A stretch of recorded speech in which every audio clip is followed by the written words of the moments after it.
Hey, my name's James Nicholson and welcome to my YouTube channel. Asking prices are down according to Rightmove. So we're going to dive into that in this video.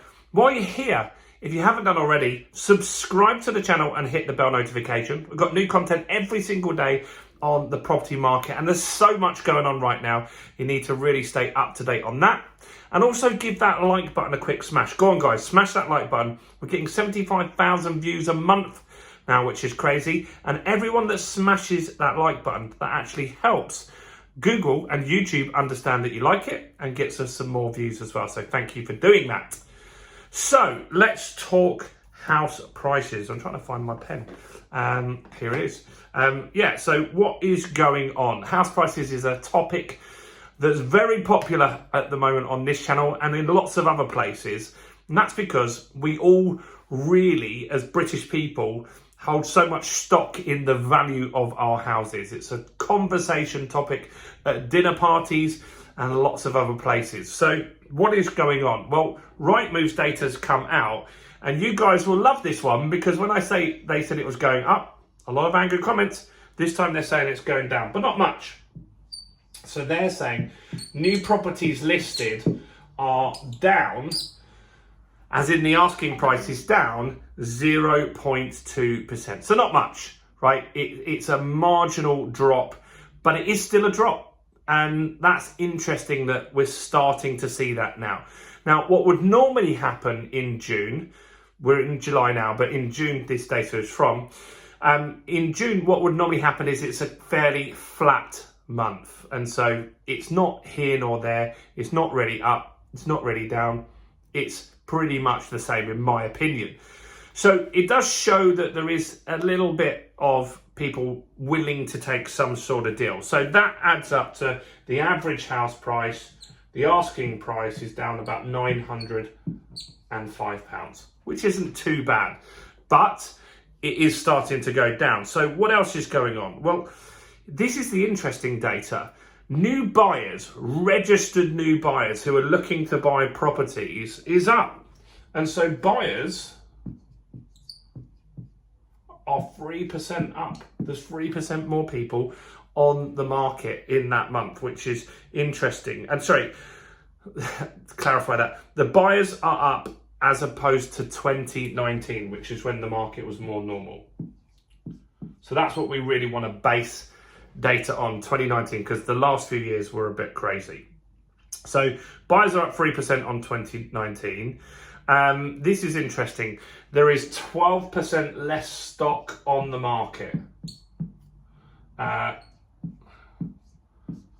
Less houses for sale. So there's 12% less houses for sale. So that means that people aren't so desperate to sell the houses. There's a market that is looking to move on or change property for sure, but there isn't flooded with properties. And that's what we saw in 2008 and 2009. The market was just flooded with properties. There was tons of people that couldn't afford their property because of what we called the credit crunch at the time. And so that's very, very interesting to see that. And so with less properties on the market and buyers up, that means that the buyers have a little bit of a battle on their hand to try and get those discounts. Now, some people are willing to take them because some houses just don't sell, but that's interesting. So where they're starting to see the drops in the market is at the higher end of the market. So we covered that in a few videos ago, didn't we, when we talked about Kensington and Chelsea. That's pretty much the only place in the UK so far that's had a property crash. And a property crash is more than 10% drop in a calendar year or in a 12-month cycle. So Kensington and Chelsea is down around 15 and 14%. I can't remember which way around it was, but one's down 15%, one's down 14%. So Kensington and Chelsea have officially crashed. Now, what is interesting is two-bedroom properties are very buoyant. They're not going up. They're not really going down. And that's the typical property that people have always wanted.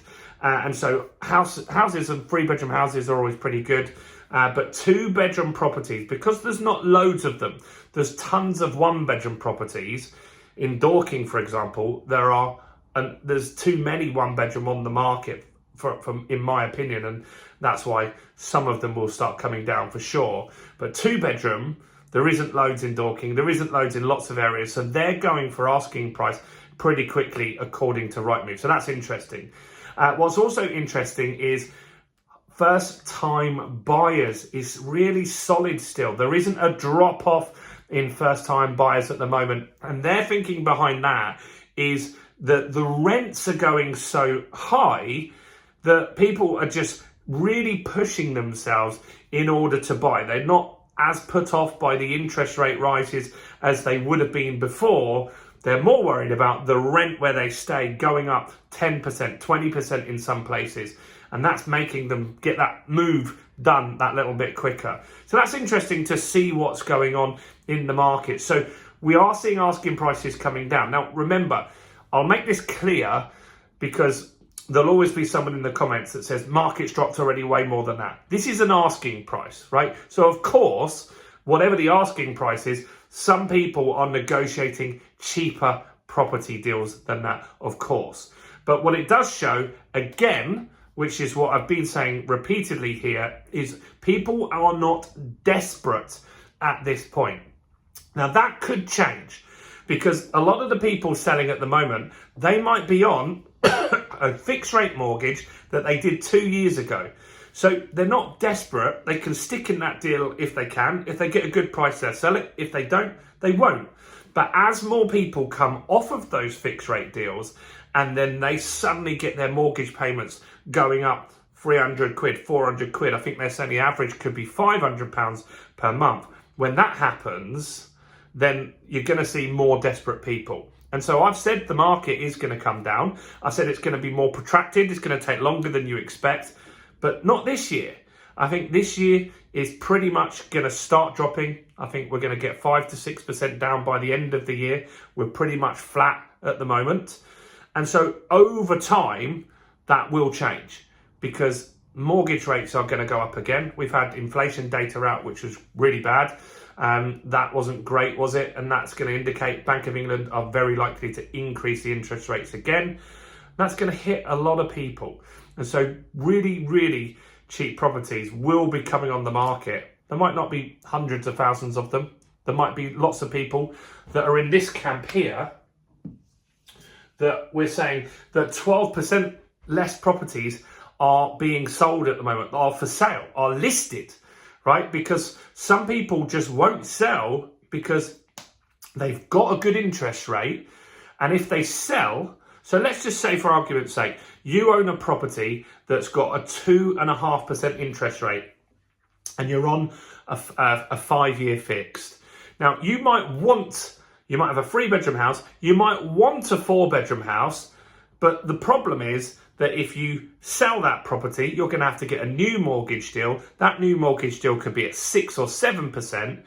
So you're just not going to do it. So you're going to wait and see. And that's what a lot of people are doing in this market. They're waiting and seeing what might happen down the line. So let me know your thoughts and observations on this. What do you think of the Rightmove data? I know some of you don't particularly think it's the greatest or strongest data. It's data. It's good to have. So that's what I think. And I think we should look at all data. But do comment below what you think. Do like the video, subscribe to the channel. Check out all the other content on my channel, including this video right here.